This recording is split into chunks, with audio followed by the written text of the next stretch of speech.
The simplicity to things, the simplicity, simplistic, not so simple, is that simply there's just there's things that is just like out of our control. It's that one thought that we just think about and think about. It's like last night, for example, I was just sitting there thinking, and then I'm like, wow, in a few months I'll be 21. Am I doing enough? Like, this is kind of scaring me. Like, 21 is close to 30. Like, damn, I'm finna die soon. But then I realized, I was like, you know, let me just not focus on that, because at the end of the day, the only thing I could do for myself is I can't change the fact that tomorrow's gonna come, and the fact that I'm gonna be 21 is also gonna come. But what I can do is I can use 21 as a fire under my ass to keep pushing, do a little bit more than I was doing yesterday. Because you see, the age I can't control, but what I do in the meantime to feel like I've progressed well enough in life before I turn 21 is by doing more, finding something to just, you know, like something to feel like an achievement or whatever the case may be. And that's when I was like, what, I felt a little bit better. Like after that, I was like, wow, like it really, it's the truth. Like there's no point like stress. There's gonna already so much things to stress about in life. So let me not bring my H factor into this, and then bring something to just like sit on my mind and just dwell on, because once you feed too much into one thought, it just takes over your whole being. And that's just an example, for like, those little situationships or whatever, and those breadcrumbs that someone gives you, and you're sitting there trying to pick together. You're trying to like take pieces of a puzzle, put it together, and make sense of it. And then you're just thinking all these negative things, like nothing is gonna come out of it. This and this and this and all these bad thoughts. And then tomorrow, everything that you thought of wasn't nothing like how it was in your head, and that what's happening today is way different. Our thoughts, we can't control it, but at the end of the day, tomorrow and what we do tomorrow, it is in our control. We can't control what we want someone to do towards us, but at the end of the day, we can manipulate them too. No, I'm just joking. Don't fucking do that. But like, you can control your actions towards that person. You can control what you want to do. And I'm never going to be that person to be like, oh, stop thinking, you think too much, like you're doing all this overthinking. At the end of the day, everyone is different. You can't just tell someone stop thinking about it and it just disappear like this. We're not fucking robots, we're fucking humans. When we're thinking about all these things, it's just a part of our emotions. So like, we can't just silence out the thought that of something that truly bothers us. It's gonna linger, it's gonna sit there for a bit, it's gonna be uncomfortable. But these are parts about being human. After some time, it'll go away. And then you know what? That might be out of our control. Our emotions, yes, sometimes they do get the best of us. And sometimes you just have to let it hurt for a little bit to get better. And then you know what? When it gets better, now we're back in control. So now we can work towards not letting ourselves go through what led up to those feelings before. It's control. We're powerful people. Human beings, we're very powerful. But the thing is, we all make mistakes, that's a part of life, but it's about not repeating the same cycle over and over and over. Because why do you want to keep putting yourself through the same thing again and again and again? What haven't you learned? Why do you want to keep repeating hurt? Don't let it, you know?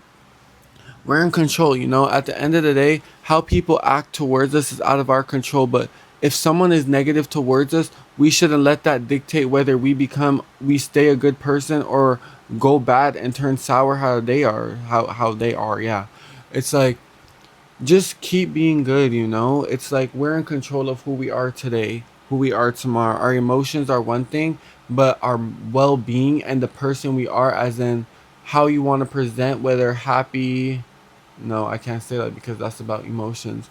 A smile, I could say.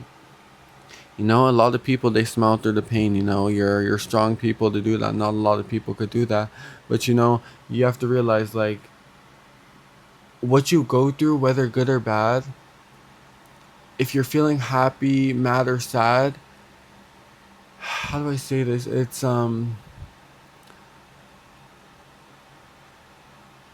you're in control of. Sorry, I don't know. It's like it sounds so well in my head, but then saying it out loud, it's like the words aren't making sense. Is what it is.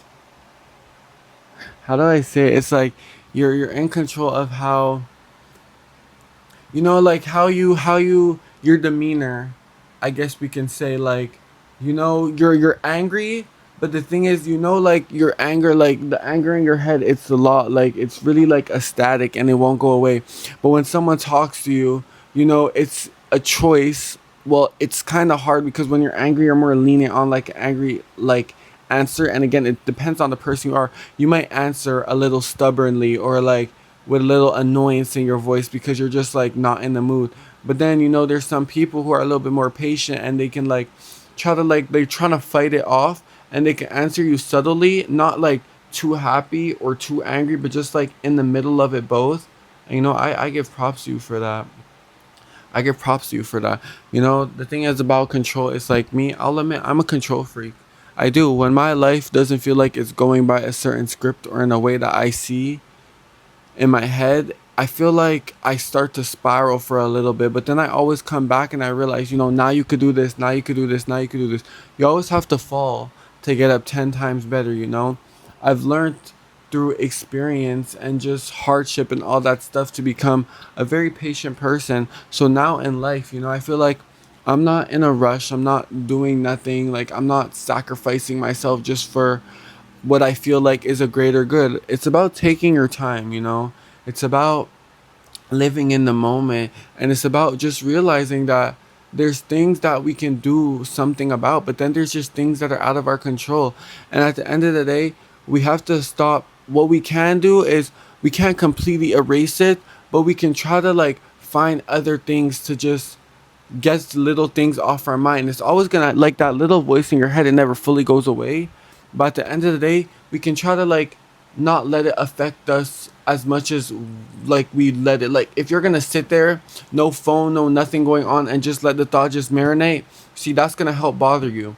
Instead of doing that, go read a book.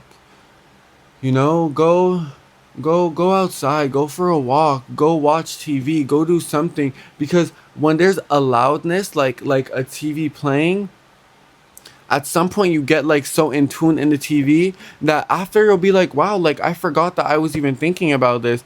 And then, yeah, of course you're gonna come back to it, but that's the thing about it. It goes away. After some time you realize it'll never fully go away, but it'll be less than what it was before. And you see, that's what matters. Do what you can do about what's within the reach of your arms. But something like the moon, it's not ungraspable, but the thing is, it just takes time to get there. But having the moon in your hand is something that's unrealistic. But having something like a star, actually, you be the star. How about that? You be the star. That's all I'm gonna say for today. I hope you guys have a lovely day, and I'll catch you guys next time.